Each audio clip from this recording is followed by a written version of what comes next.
దూరంగా ఉండాలని కోరడం అనేది గోగోడు పుల్లయ్య స్వామి గోవింద. కొద్ది క్షణాల్లో స్వామివారు అగ్నిమన ప్రవేశం చేస్తారు కాబట్టి గోగోడు పుల్లయ్య స్వామి గోవింద.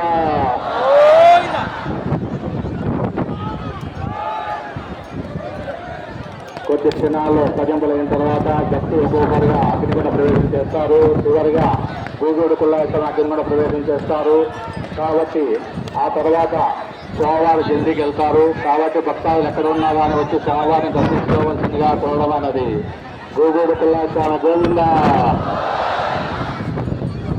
మొదటి ఘట్టమప్పుడు స్వామివారి భజంపులైన తర్వాత ఒక్కొక్కటిగా గ్రామస్తులు దులుతారు అగ్నిగుండంలోకి.